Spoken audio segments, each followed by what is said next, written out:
Hi guys, PCS preparation के online platform में मैं प्रिया आपको स्वागत करती हूँ। कल हमने देखा था कि सिलेबस क्या है, उसके सोर्सेज क्या हैं, कैसे पढ़ना है। तो आज हम सिलेबस को प्रीलिम्स के अकॉर्डिंग थोड़ी डिटेल्स में देखेंगे। पहले मैं बता दूँ कि मैं आपको कैसे पढ़ाने वाली हूँ। तो देखिए, हम ना मतलब अगले साल पेपर होने वाला मई और जून में कंडक्ट करवाया जाएगा आयोग के द्वारा। तो हम तब तक में सिलेबस कैसे कंप्लीट करेंगे, तो हम एमसीक्यू के माध्यम से पूरा सिलेबस ख़त्म करने वाले हैं।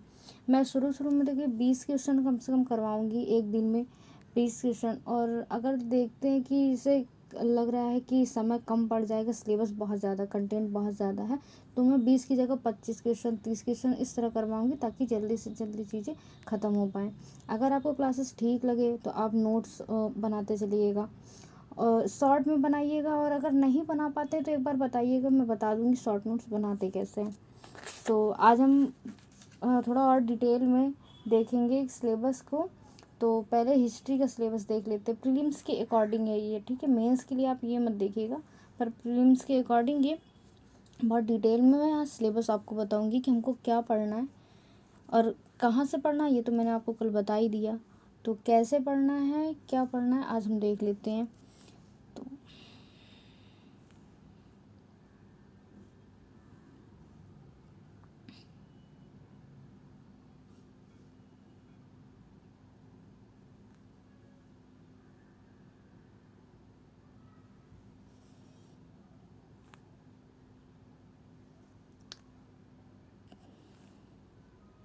जियोग्राफी का सिलेबस है। चलिए मैं पहले जियोग्राफी का ही बता देती हूँ, क्या फ़र्क पड़ता है, पहले से है जो बताओ।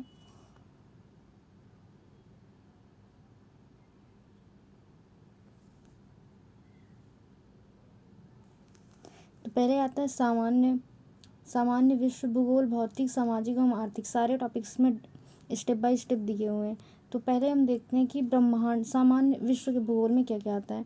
तो देखिए, ब्रह्मांड है, सौर मंडल है, पृथ्वी का भूवैज्ञानिक इतिहास है, महत्वपूर्ण समांतरों सहित अक्षांश और देशांतर के मध्याह्न है, और पृथ्वी की गति और उनके प्रभाव, पृथ्वी की आंतरिक संरचना, भू आकृति, विकास, ये सारी चीज़ें दी हुई हैं।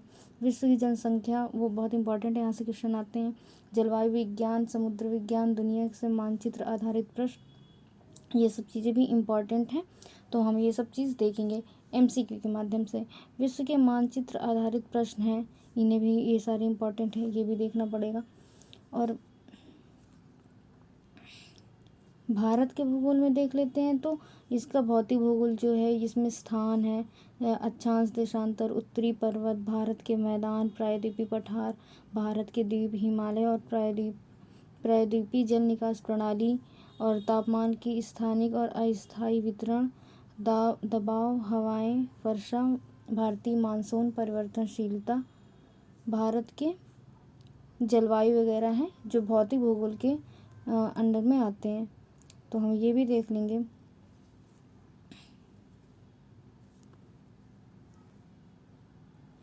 सामाजिक भूगोल की बात करें अगर, तो सामाजिक भूगोल में जैसे भारत के मानचित्र हैं, भारत के मानचित्र पर आधारित ये पूछ लेता है ना कि किस नदी के तट पर कौन सा शहर बसा। जैसे मतलब जैसे लखनऊ पूछ लिया, किस नदी के तट पे, तो गोमती नदी के तट पे। तो इस तरह से क्वेश्चन बहुत बनते हैं। तो क्योंकि प्रीलिम्स है तो ऐसे ही क्वेश्चन आएंगे, तो ये इम्पॉर्टेंट है। और इसमें यहाँ की नदी, झील, रामसर स्थल, ये सारी चीज़ें, बायोस्फीयर रिजर्व, वन्यजीव अभ्यारण्य, राष्ट्रीय पार्क, ये सारी चीज़ें देखेंगे।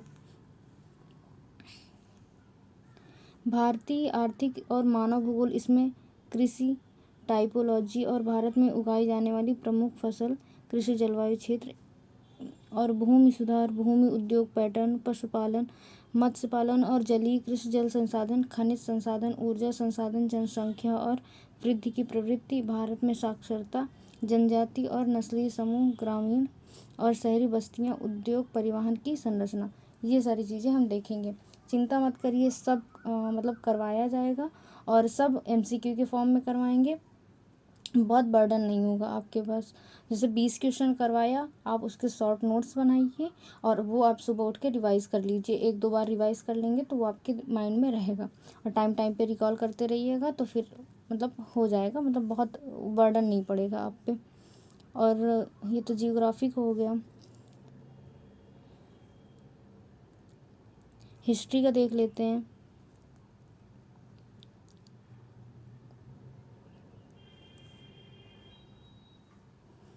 हिस्ट्री का सिलेबस थोड़ा और बड़ा है।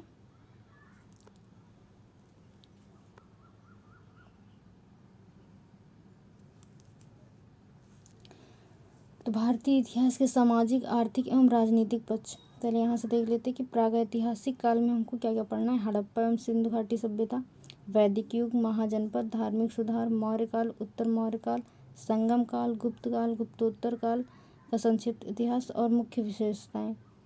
तो यहाँ से इस पोर्शन से क्वेश्चन ठीक ठाक मात्रा में बनते हैं, ये देखा जाएगा। आर्ट एंड कल्चर है। आर्ट एंड कल्चर से कम क्वेश्चन बनते हैं, लेकिन बनते हैं 2-4 क्वेश्चन तो हर साल देखने को मिलते हैं। तो यहाँ पे आएगा वास्तुकला, मंदिर वास्तुकला, इंडो इस्लामिक वास्तुकला, आधुनिक वास्तुकला, मूर्तिकला, भारतीय पेंटिंग, गुफा और भित्ति चित्र, भारतीय धर्म और दर्शन चित्र, कला एवं संगीत, नृत्य, कला एवं शिल्प, प्राचीन भारत में विज्ञान एवं प्रौद्योगिकी, इंडो इस्लामिक कला एवं संस्कृति। यहाँ से क्वेश्चन बनते हैं। ये मोस्टली वैसे बनते हैं वो जो मिलाने वाले क्वेश्चन होते हैं ना, 4-4 कॉलम में दिए रहते हैं, उसको मिलाना पड़ता है कि यहाँ का ये है, यहाँ का ये है, इस टाइप में, इस फॉर्म में इसमें क्वेश्चन बनते हैं। मध्यकालीन भारत को देख लें तो इसमें मध्यकाल में भारत, सल्तनत काल, दिल्ली सल्तनत, विजय नगर साम्राज्य, स्थानीय राज्य, भक्ति आंदोलन, सूफी आंदोलन, मुगल काल, मराठा, संक्षिप्त इतिहास, मुख्य विशेषताएं, सामाजिक, अर्थशास्त्र, धार्मिक एवं उपरोक्त सभी सांस्कृतिक स्थितियाँ। यहाँ से क्वेश्चन बनते हैं। जैसे मराठा साम्राज्य है, यहाँ से यहाँ कीवर्ड से क्वेश्चन बनते हैं। मैंने कल आपको बताया था कीवर्ड के बारे में, तो वहाँ से क्वेश्चन बनते हैं कि आपने कोई एक वर्ड देखा है तो उसका मीनिंग क्या होता है, इस टाइप से क्वेश्चन यहाँ पर बनते हैं। और है जैसे ईस्ट इंडिया कंपनी के शासन प्रशासन के तहत भारत 19वीं और 20वीं में सामाजिक धार्मिक सुधार आंदोलन, 1857 का विद्रोह। यहाँ से तो हर साल क्वेश्चन आते हैं 1857 के विद्रोह से। और 1858 के बाद भारतीय प्रशासन में परिवर्तन, राजनीतिक विचारों और राजनीतिक संगठनों का विकास, यहाँ से भी क्वेश्चन आते हैं। पर यहाँ से 1857 ये बहुत ज़्यादा इम्पॉर्टेंट है, मतलब हर साल कम से कम 1 से 2 क्वेश्चन तो डैम श्योर बनता ही बनता है। ठीक है, 2 क्वेश्चन आपके बनते ही बनते हैं।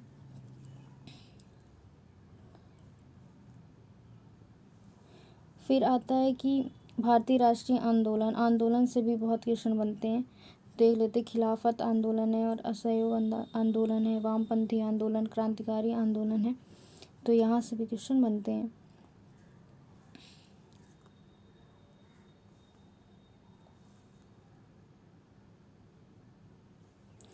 आतंकवादी आंदोलन का दूसरा चरण, साइमन विरोधी आयोग आंदोलन, सविनय अवज्ञा आंदोलन और द्वितीय विश्व युद्ध और राष्ट्रीय आंदोलन, अगस्त ऑफर 1940 और व्यक्तिगत सत्याग्रह 1940 से 41, क्रिप्स प्रस्ताव, भारत छोड़ो आंदोलन, सुभाष चंद्र बोस और भारतीय राष्ट्रीय सेना। यहाँ से क्वेश्चन बनते हैं। यहाँ कुछ और चीज़ें जैसे सुधार है, जितने वो इम्पोर्टेंट वो अलग से देख लिया जाएगा। अधिनियम है और कांग्रेस सत्र है, ये इम्पोर्टेंट है। जैसे पूछ लिया गया कि सबसे पहले जनगण मन किस अधिनिवेशन में गाया गया, तो इस टाइप से क्वेश्चन बनते हैं कांग्रेस सत्र से।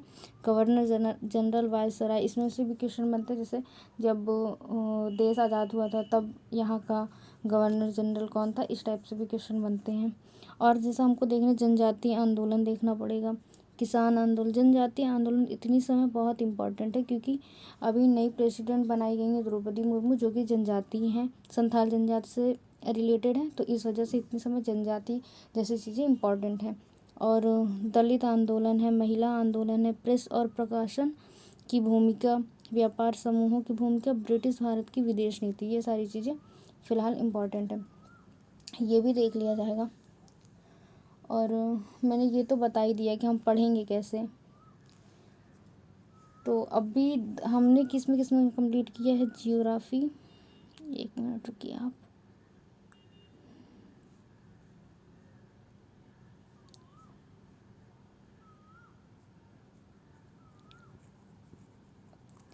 जियोग्राफी का सिलेबस देखा है और हम देख रहे हैं हिस्ट्री का, और ये सारा प्रीलिम्स के अकॉर्डिंग था। तो हमने डिटेल में सिलेबस देख लिया है इसमें का। बाकी बचे और सब्जेक्ट, जैसे अभी हमारा बच रहा है साइंस बच रहा है, और क्या बच रहा है, और एनवायरनमेंट